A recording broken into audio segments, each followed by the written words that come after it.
Introduce our guest speaker for tonight. I did say at the outset that we have the privilege of working with the largest bipartisan caucus in the United States Congress, and he has been an active member in this caucus. He's in his completing his 6th term in the U.S. House of Representatives. He was formerly in Utah, the Speaker of the Utah State House, and spent many years in that capacity in the U.S. Congress. He's a co-founder of the 10th Amendment Caucus, and for those of you that need a little brushing up on your constitutional history, that's about states' rights, and I think you'll hear that a few times from a former teacher and professor of government and history. He's also a co-founder of the Western States Coalition and a past chairman of the Congressional Western Caucus. Before I was talking to the congressman, I said as long as I don't jinx him, he's also likely to be the chairman of the House Resources Committee if things go according to the Republican plan in November in the House of Representatives, which for most of us, we recognize that's probably the most important committee in terms of the bills that we care about. Please welcome from Utah's 1st Congressional District, Congressman Rob Bishop.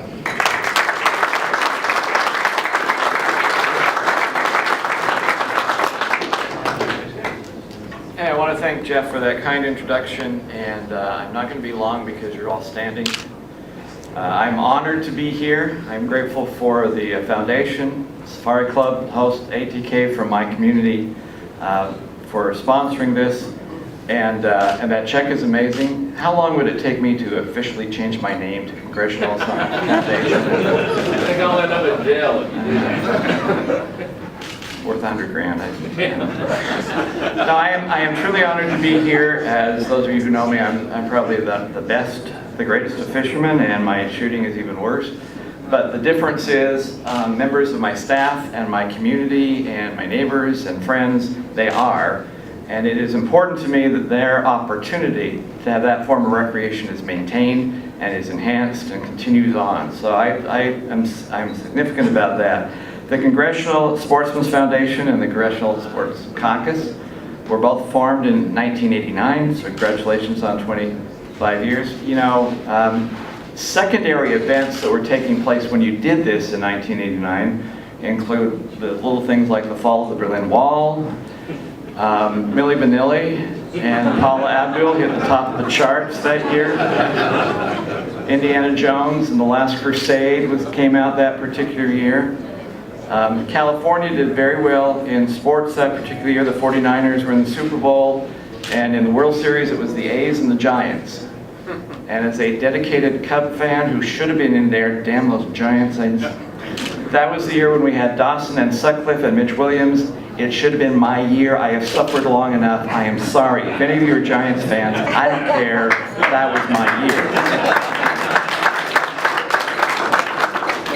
In fact, that seemed like it was the high point of California. Those of us, especially in the Intermountain West, do like to spend a lot of time making jokes about those from California. Unfortunately, most of those Californians are moving into Utah, so the joke's not quite as funny anymore. There are very few organizations that are as significant as this foundation and the Caucus, especially the foundation. You have been successful and impactful because for 25 years you have been doing what you've mentioned before.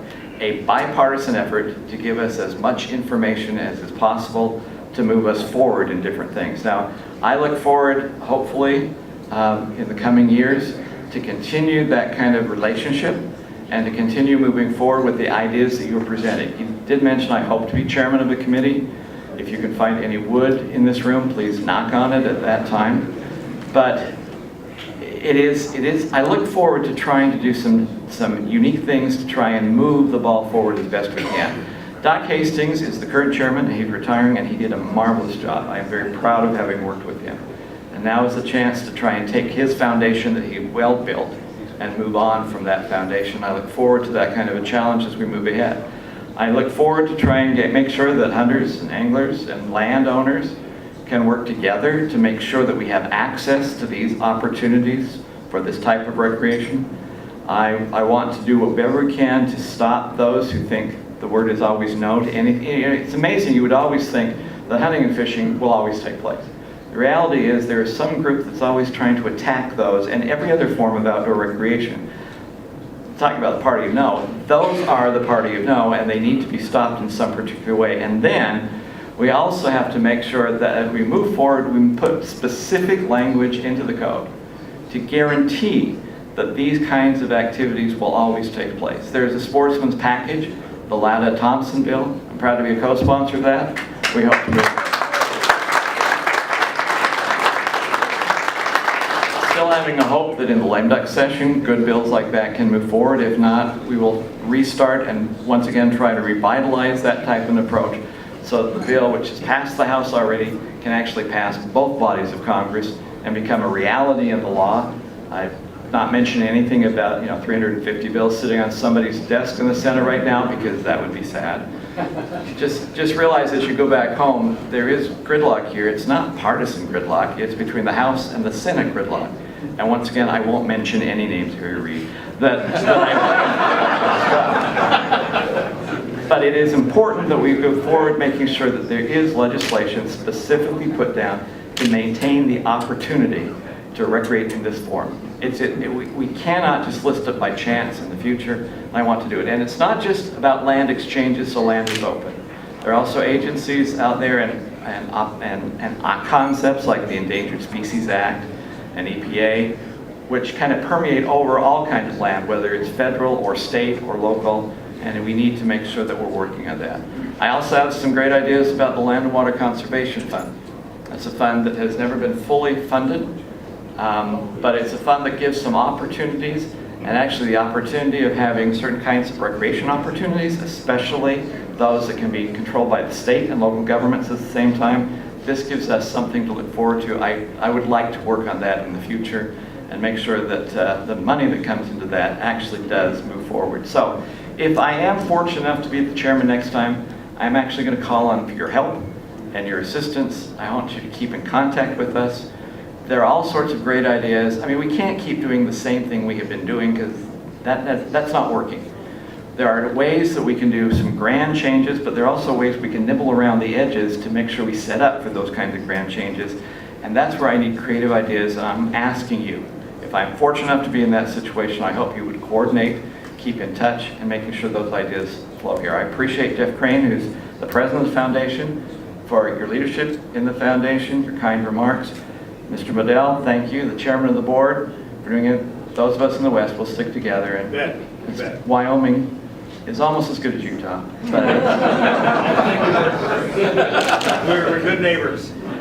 Just so you know, Wyoming, University of Wyoming's colors, those were my high school colors. So brown and gold is okay. I like that. That works out well for me. And also I appreciate Mark DeYoung, who will be taking over here. Mark DeYoung is one of the best guys I've ever had the chance of meeting, and I say that because he's still a constituent. That means you're going to be voting in November. So anything you want, you got it. But he has done a great job with ATK, and as we change and morph into where we're going in the future, I'm looking for great things from that, and I'm proud that you're from Northern Utah. Thank you for that. And for all of you, I appreciate so very much this opportunity of speaking with you, of inviting me here. Look, I'm a member of Congress, so that does not mean doors open automatically for me. I don't get invited to a lot of places, but I appreciate the chance of being here. I'm just honored to be a part of your evening here tonight. Thank you so very much.